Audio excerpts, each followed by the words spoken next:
Hello दोस्तों, स्वागत है आपका एसएस मार्केट न्यूज में। यस बैंक के लिए खुशखबरी, दिग्गज खबर, बिग न्यूज यस बैंक के लिए निकल कर आई है। जी हाँ दोस्तों, यस बैंक ने डिश टीवी में 24% की हिस्सेदारी अधिग्रहण किया है।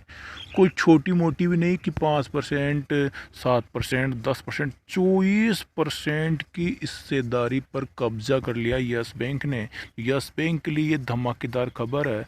जी हाँ दोस्तों, देखो शेयर में उछाल चाहे आए या नहीं आए, लेकिन यस बैंक में जो खबरें आ रही है बहुत ही धमाकेदार यस बैंक में खबरें आ रही है। अभी हाल ही फिलहाल 2 दिन पहले ही खबर आई थी 15,000 करोड़ की यस बैंक फंड राइजिंग करने वाला है। तो ये खबर भी धमाकेदार खबर है। तो इसका असर दोस्तों ऐसे आज नहीं मिला है, कल नहीं मिला है। मैंने आपसे पहले ही कहा था कि खबर के दम पे चाहे से यस बैंक में अभी असर नहीं देखने को मिल रहा है, लेकिन ये खबरें दोस्तों यस बैंक को सातवें आसमान पर आने वाले दिनों में ले जाने का दमखम रखती है। तो वही इसी प्रकार ये खबर भी यस बैंक के लिए दोस्तों बहुत ही बड़ी खबर है।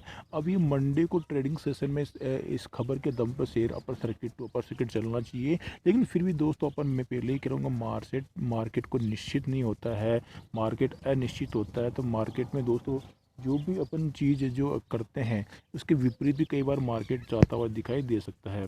तो बैंक ने कहा कि डीटीएच सेवा प्रदाता कंपनी डिश टीवी तथा कुछ अन्य कंपनियों ने ये शेयर कर्ज के एवज में गिरवी रखे थे और कर्ज के भुगतान में चूक के कारण इन शेयरों का अधिग्रहण किया गया है। यानी कि बैंक क्या बोल रहा है कि डिश टीवी जो कंपनी है वो इन्होंने ये जो कर्ज लिया था तो शेयर उन्होंने गिरवी रखे थे, और वो जब भी चूक उनका कर्ज चूक चुका है उस वजह से इनका अधिग्रहण कर लिया गया है। तो ये बड़ी खबर है दोस्तों यस बैंक के लिए कि यस बैंक 24% का अधिग्रहण कर रहा है। इसका मतलब है कि अब यस बैंक अपना पैसा वसूल सकता है, वो डिश टीवी के शेयर बेच के बाहर हो सकता है और अपना पैसा हाथ में ले सकता है। अब बैंक ने क्या क्या कहा है कि 24% से अधिक हिस्सेदारी का अधिग्रहण करने की शनिवार को जानकारी दी। अभी देखो जानकारी कब दी है कि मार्केट क्लोज होने के बाद में, मार्केट का ट्रेडिंग जो ऑफ था उस दिन दी है, कल कल दी है। यानी कि ये अब ये जो मंडे को इस शेयर्स में धमाका होने की पॉसिबिलिटी है दोस्तों। गारंटी किसी चीज़ की नहीं है, क्योंकि अपन 15,000 की करोड़ का जो पब्लिश किया था उसके पश्चात देख सकते हैं यस पे कोई टस से मस नहीं हुआ था। इसलिए अपन कह सकते हैं पॉसिबिलिटी अपन यहाँ लगा सकते हैं कि शेयर में उछाल आना चाहिए। बाय द वे आए नहीं आए वो अपन कह नहीं सकते, ठीक है। लेकिन यहाँ खबर दोस्तों धमाकेदार खबर है। इस वजह से अपन टेक्निकल चार्ट पे भी इसका एनालिसिस करेंगे कितने टारगेट यहाँ पे देखने को मिलने वाले हैं। बैंक ने कहा कि डीटीएच सेवा प्रदाता कंपनी डिश टीवी तथा कुछ अन्य कंपनियों ने ये शेयर कर्ज के एवज में गिरवी रखे थे।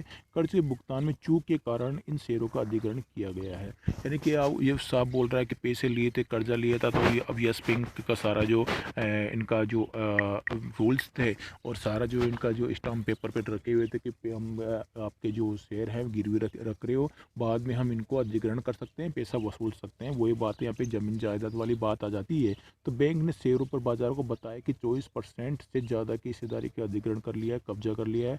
उन्होंने कहा है कि देख सकते हैं कितने यहाँ यहाँ देख सकते हैं 44,53,48,000 शेयर उन्होंने देख सकते हैं 44,44 शेयर के लगभग 44,44 देखो 44,53,48,990 44,44 के लगभग शेयर उन्होंने ये डिश टीवी लिमिटेड के जो कर्ज के रूप में शेयर वो लिए थे पैसे, तो इनको ये अधिग्रहण कर लिया गया है। तो ये इनकी जो हिस्सेदारी आ रही है दोस्तों 24% के लगभग हिस्सेदारी है, तो बहुत बड़ी हिस्सेदारी इस बैंक में निकल के आ रही है। बाकी और नीचे बहुत सारी चीज़ें आप ये लिखी हुई है, आप ये इस चीज़ को पढ़ सकते हैं। और चलिए अपन इसी बेस पे चलते हैं टेक्निकल चार्ट पर कि टेक्निकल चार्ट क्या रंग ला रहा है यस बैंक का। क्या यस बैंक का टेक्निकल चार्ट कुछ अलग दिखा रहा है, न्यूज कुछ अलग दिखा रही है, तो अपन उसका भी अपन एनालिसिस अभी कर लेते हैं। टेक्निकल चार्ट दोस्तों यहाँ पे मार्केट ऑफ इस वजह से यहाँ पे अब स्टॉक्स में टेक्निकल चार्ट यस बैंक का आ नहीं रहा है। फिर भी एक बार मैं इसको बेक करके दोबारा से यस बैंक का टेक्निकल चार्ट लाने की कोशिश करूँगा। अगर टेक्निकल चार्ट यहाँ पे शो होता है तो अच्छी बात है। देखते हैं दोस्तों टेक्निकल चार्ट आना अभी तक शो नहीं हुआ है।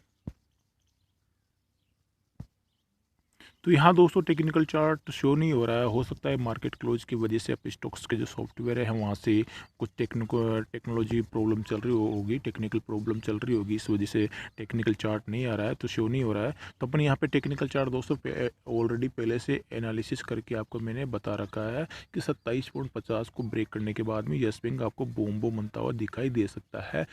सॉरी दोस्त 27.30 का बताया था, मुझे याद आया अभी कि 27 पॉइंट, अभी पिछले जो वीडियो में डेली का आपको यस बैंक का जो मैं देता हूँ 27.30, 27.50 की भी आवश्यकता नहीं है, 27.30 से ही यस बैंक अब साइड की दिशा दिखा सकता है, जो कि पहला ही टारगेट होगा दोस्तों 28 रुपये का, उसके बाद में 29, 30 का, उसके बाद में 30 के बाद में 35 रुपये तक के टारगेट यस बैंक दिखाता हुआ नजर आ सकता है।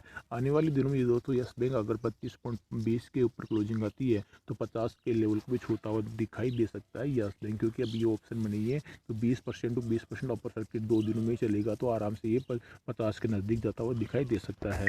यही बात दोस्तों अगर मैं कल यानी कि फ्राइडे के इंट्राडे की बात करूँ, काम की बात करूँ व्हाट्सएप की, तो किसी भी कॉल्स में कोई स्टॉप लॉस नहीं है और गजब का प्रॉफिट यहाँ पे देखने को मिल रहा है। Axis bank, ICICI bank, RBL, SBI, India bulls housing, किसी कॉल में कोई स्टॉप लॉस नहीं है और वेरी बिग प्रॉफिट आपको देखने को मिला है। तो दोस्तों ये छोटी सी गाइडलाइंस फॉलो करते दोस्तों आप इसको ज्वाइन कर लेते हैं और पूरे मंथ फ्री सेवा आप पाते हैं। मतलब पूरे मंथ में अगर दोस्तों यहाँ पे अगर बात करें तो किसी 1-2 दिन को निकाल दे, 1-2 दिन अपन को लॉस का सामना करना ही पड़ जाता है, क्योंकि मार्केट है दोस्तों, ये बाजार तो है नहीं कि सब्जी मंडी है अपन को डेली का डेली 10 के भाव आलू लाते हैं 20 के बेच देते हैं, वो ऐसा तो है नहीं। यहाँ पे ये मार्केट ऊपर नीचे होते रहता है, फिर भी यहाँ पे पूरे मंथ में कभी कभार 1-2 दिन कभी कभार हो जाता है कि 1-2 दिन अपन लॉस में चले जाते हैं। तो पूरे मंथ जो 28 दिन अपन जो काम कर रहे हैं, ठीक है, तो ओवरऑल तो यहाँ पे वेरी बिग प्रॉफिट अपन लेके बैठे हैं। बाकी सारे जो कमेंट, जिस दिन किसी को लॉस भी होता है तो भी उनका कमेंट ये आता है सर हम ओवरऑल प्रॉफिट में ही है, तो आपके कमेंट से दोस्तों मुझे काफ़ी खुशी मिलती है और मैं भी काफ़ी मतलब जो मेरी जो हिम्मत है टेक्निकल चार्ट एनालिसिस की वो ज़्यादा बढ़ जाती है कि चलो ठीक है आज कोई दिक्कत नहीं है, आज लॉस हुआ है लेकिन पूरे मंथ ओवरऑल अपन प्रॉफिट में बैठे हैं। तो कभी कभार महीने में 1-2 दिन हो भी जाता है, क्योंकि आपको मैंने पहले ही बताया कि सब्जी मंडी नहीं है कि अपन कम भाव में खरीदेंगे ज़्यादा भाव में बेच देंगे, ठीक है। तो यहाँ दोस्तों ये जो मार्केट है यहाँ पे अपन सही खरीद रहे हैं, यहाँ पे अपन एक संभावनाएं जता रहे हैं, टेक्निकल चार्ट एनालिसिस कर रहे हैं, तो कभी कभार 1-2 दिन फेल भी हो जाती है, फिर भी पूरे मंथ अपन प्रॉफिट में लेके बैठे हैं। ये पिछले दिन का काम है, शुक्रवार का काम है, देख सकते हैं किसी भी कोर्स में कोई स्टॉप लॉस नहीं है और अमेजिंग बहुत ही धमाका, गजब का धमाका यहाँ पे प्रॉफिट आपको देखने को मिला है। तो ये दोस्तों ये प्रॉफिट आपको अधिकतर देखने को मिलता है और आपको मैंने पहले बताया पूरे मंथ में 1-2 दिन कभी कभार ऐसा आ जाता है कि लॉस भी देखने को मिलता है। बिल्कुल देखने को मिलेगा, क्यों नहीं मिलेगा, क्योंकि मार्केट है, अगर डेली डेली यहाँ पे प्रॉफिट होता रहेगा तो दोस्तों मार्केट भी समझेगा कि टेक्निकल चार्ट लोग एनालिसिस करना सीख गए हैं, वही रट के बैठे हैं। तो कभी कभार लॉस होता है तो क्या होता है, टेक्निकल चार्ट इंडिकेटर जो सारे जो पैटर्न बदल देता है, उन पैटर्न को दोबारा से फिर अपन फिर से सीख लेते हैं और फिर से उनका जो वो क्या चाल चल रहा है, ऑपरेटर क्या टेक्निकल चार्ट क्या चाल चल रहा है, वो अपन से फिर से सीख लेते हैं, फिर से अपन प्रॉफिट में आ जाते हैं। तो ये कभी कभार दोस्तों देखो लॉस भी होना भी जरूरी है, नहीं तो फिर क्या है दोस्तों, वो जो ऑपरेटर जो बैठे हैं टेक्निकल चार्ट बैठे हैं सारे जो अपन एनालिसिस कर रहे हैं, जो एनालिसिस करके बैठ जाते हैं वो रटा रट है और बाद में आराम से पैसे बिना देखे पैसे कमा लें। उनको पता है टेक्निकल चार्ट यहाँ से यहाँ जाने वाला है, तो आराम से अरबों खरबों रुपए डेली के कमा सकते हैं, लेकिन डर होना चाहिए कि लॉस हो जाएगा। टेक्निकल चार्ट क्या पता कब बदल जाए, तो डर होना चाहिए, इसलिए आराम से कम क्वांटिटी में लोग काम करते हैं और बिल्कुल समान क्वांटिटी में काम करते हैं। तो कभी 2 दिन लॉस होता है तो 28 दिन तो प्रॉफिट हो रहा है, तो ओवरऑल दोस्तों वेरी बिग प्रॉफिट में निकल के आते हैं।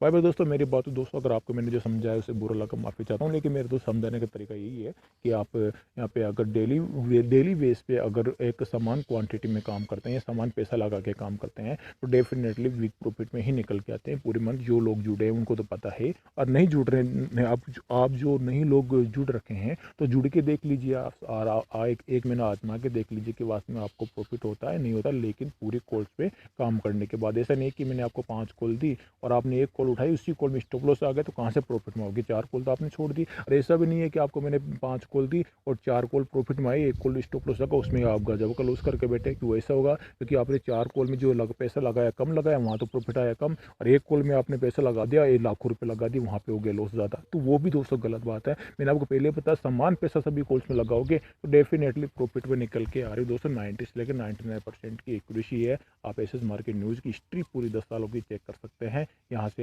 यहाँ आपको जो बताया जा रहा है दोस्तों बिल्कुल ट्रू टेक्निकल चार्ट के दम पे बताया जा रहा है। न्यूज़ जो आती है वो पब्लिश कर देता हूँ, लेकिन टेक्निकल चार्ट दोस्तों अलग से यहाँ आपको सिखा के, और कि टेक्निकल चार्ट में कहाँ के इंडिकेटर क्या दे रहा है, क्या टारगेट बता रहा है, क्या टेक्निकल चार्ट जो फंडामेंटल जिसके अलग जा रहा है लेकिन टेक्निकल चार्ट अलग जा रहा है। वही बात है यहाँ पे देखो न्यूज़ अलग आ रही है। आपको अभी आइडिया की मैंने बताई थी कि आइडिया देखो न्यूज़ आई थी गूगल की 5% की आई थी, लेकिन टेक्निकल चार्ट के माध्यम से आपको मैंने बता दिया कि टेक्निकल चार्ट इसका ओवरबोथ हो चुका है, और वो ओवरबोथ के बाद में उसमें जो गिरावट आई है वो ओवरबोथ की वजह से भी आई है। और जो कंपनी ने बयान दिया है कि हमारा ऐसे कोई अभी कोई विचार नहीं हुआ है कि हम हिस्सेदारी बेच रहे हैं। तो दोनों ही चीज़ मिला के देख सकते हैं, टेक्निकल चार्ट अलग बोलता है तो न्यूज़ अलग बोलती है, कभी कभार दोनों साथ चलती है। बाय बाय दोस्तों, ज़्यादा वीडियो लंबा हो जाएगा तो मैं माफ़ी चाहता हूँ, ज़्यादा वीडियो लंबा नहीं बना सकता। मिलता हूँ दोस्तों नेक्स्ट वीडियो में। जय हिंद जय भारत। जो भी सज्जन दोस्तों इंटरेस्ट है व्हाट्सएप के माध्यम से ज्वाइन कर सकते हैं, देर न करें। और छोटी सी गाइडलाइन फॉलो करते दोस्तों आपको मैं ऐड करूँगा पूरे मंथ फ्री सेवा के लिए।